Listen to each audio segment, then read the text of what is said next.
Ibn al-Qayyim, rahimahullah, he mentioned some benefits. Ibn al-Qayyim, and I want you to all write this.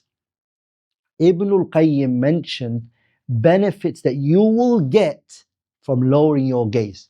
And today, take these benefits, write it down, each and every one of you, and remember it as long as you live. And you will see the benefits of lowering your gaze, what it will do to your life. You will live a better life. You will enjoy yourself. You will reach levels that you thought you could never have reached. I promise you that. يا منزل الآيات والفرقان بيني وبينك حرمة القرآن. The first benefit that you get from lowering your gaze is what? You cleanse your heart from what? From excessive regret.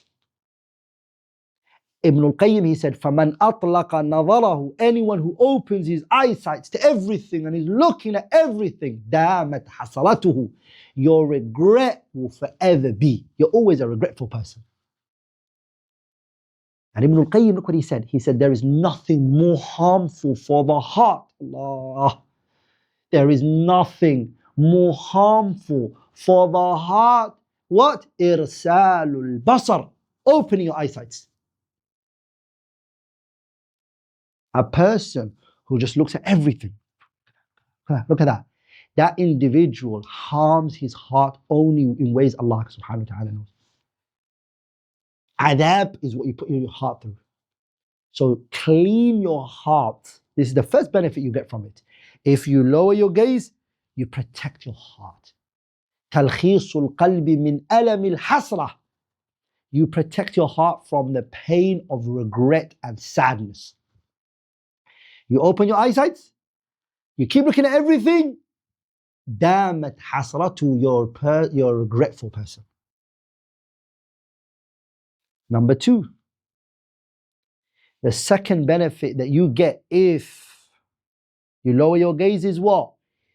You're going to bring back the spark, that light that your heart wants, needs, and could have had. أنه يورث القلب نورا, Ibn al-Qayyim says. Your heart will receive light, وإشراق, and illuminates. And that light, guess what happens, brothers and sisters? It starts to show on your face. It starts to show in your eyes. When people see you, they see that nur in you.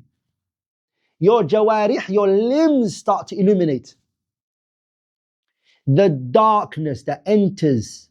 Ibn al-Qayyim, he said the opposite is true. كما أن إطلاق البصر, opening your eyesight and looking at every haram and everything. يورثه, it will inherit you darkness of the heart, which will then show on your limbs. That's what Allah says. Wallahi, look at the Quran. The Quran is very profound. Look at the ayah I recited to you before. What surah is it in? قُلْ لِلْمُؤْمِنِينَ يَغُضُّوا مِنْ أَبْصَارِهِمْ. What surah is it in? Surah An-Nur. 5 verses later, do you know what comes? The verse, Allahu nuru samawati wal ard. After Allah told you, lower your gaze, men and women. 5 verses later, the ayah, Allahu nuru samawati wal ard, comes down, or is in there. So Allah tabaraka wa ta'ala mentions ayatun nur, the verse of light, after telling you to lower your gaze. There's a reason why. When you lower your gaze, the nur, nurun ala nur, you will be light upon light. Light upon light is when a believer is not looking at a woman, yani lowering his gaze, and the man is not, nor is a woman. Number 3, the third benefit that you get from it. The person who lowers his gaze, أنه يورث صحة الفراسة. That person's going to have firasa. You know what firasa is, brothers and sisters? Firasa means he's going to have a strong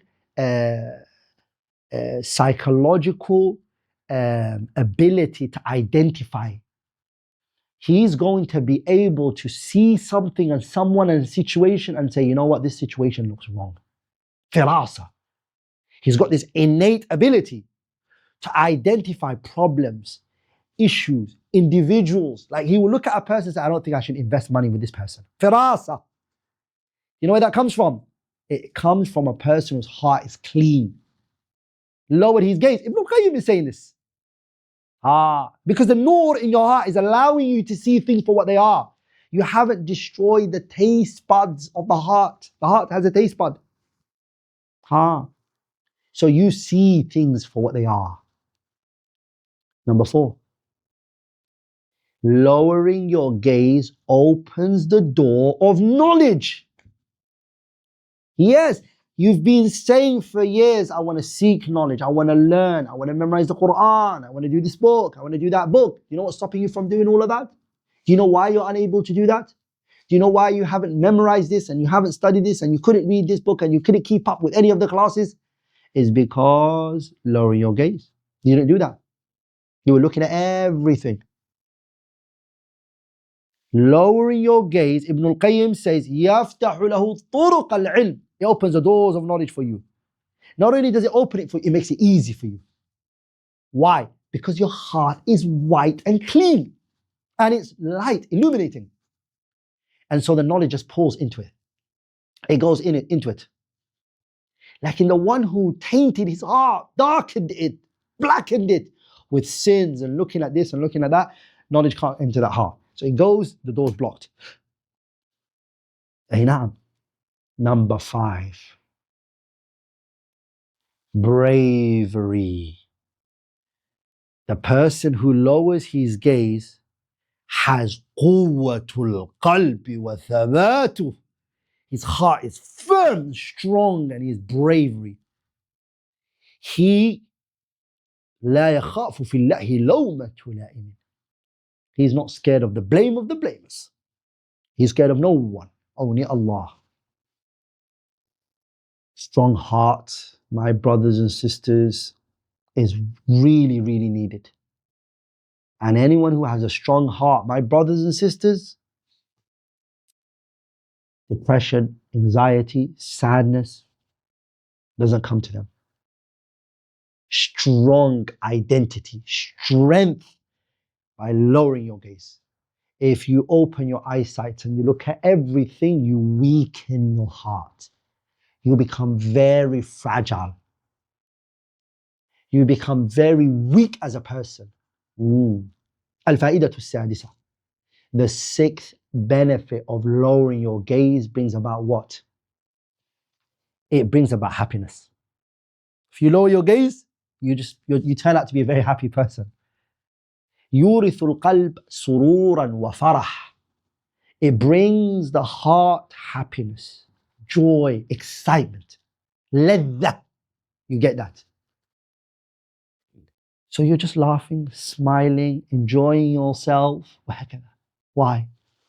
Because you lower your gaze.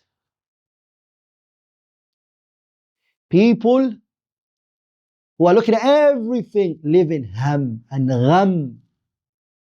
They live in depression, anxiety, sadness one after the other, suicidal thoughts. Why? They're looking at everything. Al-Fa'idatu Al-Sabi'a. The 7th benefit. Lowering your gaze, and I want you to listen to the 7th one. What does it do? It protects your heart from the shackles of desires. The person who keeps looking at everybody and everything is a captive. Yes, there are shackles on him. Huwa asirun. He's a slave, he's a captive. For what? His desires. And when you become captive for your desires, what happens? Your heart suffers to keep up with it. Because shahwa and hawa, desires, has no ending. That's why you find a person who's addicted to something crying, I wish I can change my life. What has happened to me? He's a captive. Can't control. It's gone, khalas. Number 8, lowering your gaze, the benefit that it has is what? If you lower your gaze, it protects you from entering into Jahannam. Na'am. Looking leads you to go towards Jahannam. How many times are you going to think about doing haram? How many haram things are you going to do that led you to do this? Ghaddul basar, lower your gaze. By the way, a lot of you guys are only thinking about, when I talk about lowering your gaze, about a woman. And that's what the brothers are thinking. And the sisters are thinking about brothers, lowering gaze from the brothers. But I'm talking about many more other things. There are people who look at other people's houses and their homes and says, wow, that is big. Wow, I need to have something like that. And guess what they do? They say, I need to bring money by all means necessary to get that type of house. I have to, because we're scrolling through social media. And he sees all these looking, and leading to him, haram money, just bring it, I don't care. I have to be like them. وهكذا. Where did this all come from? Not lowering your gaze. Ghaddul basar, my brothers and sisters, don't restrict it to just sexual. That is definitely in there, but it's far more than that as well. Lower your gaze from a lot of things. And look down, and don't look at these things. Don't get distracted with all these things. Ibn al-Qayyim, this is the one he mentioned. I really want you to listen. The 9th benefit of lowering your gaze is that it strengthens your intellect. Your mind sharpens it when you lower your gaze. When you look at these things and you keep looking at them all day, what does that do? It clogs your brain. The desires, it clogs your brain. You're not able to think straight. You looked at this woman, you're looking at this woman, you're looking at this house, you're looking at that, you're looking at this on social media, all of that. Your aql becomes very weak. You become someone who's shahwani, desire driven. Bes, shahwa. No aql, you can't think straight. Things that human beings don't do, you want to do those things. Why? Because your aql is gone. Shahwa. You looked at everything. It started like that. Khiffatul aql. وطيش وعدم ملاحظة العواقب, not even looking at the ending of things. أبدا. You see that person is acting like an animal. إنهم إلا كالأنعام بل هم أضلوا سبيلا. Even more misguided than them. They do things that even animals wouldn't do. Why? Because of not lowering your gaze. Lower your gaze. These are the benefits of lowering your gaze. And Ibn al-Qayyim, where did he mention all of this in?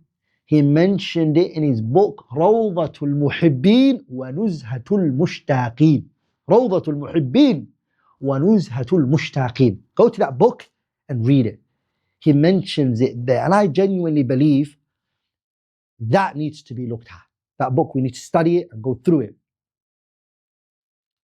The last and the final, or the 10th benefit he mentioned, Ibn al-Qayyim, in there for the heart is it purifies the heart, he says, from the intoxication of desires. And heedlessness. The person, which is the 10th, he says the benefit of lowering your gaze, he says, Ibn al-Qayyim, is that it frees your heart from the intoxication of desires and heedlessness. People who open their eyes, they're غافلين عن الله والدار الآخرة. No, not heedless from the dunya and the worldly affairs. La. They are heedless from Allah on the Day of Judgment. And what are they fully engaged in? Sakratul ishqi. Ibn al-Qayyim, he says, they are intoxicated with obsession of the opposite gender. A woman, that's all he's obsessed with. He doesn't have the ability to study, hasn't got the ability to do things that are beneficial for himself, can't learn, can't study, can't achieve anything. هكذا.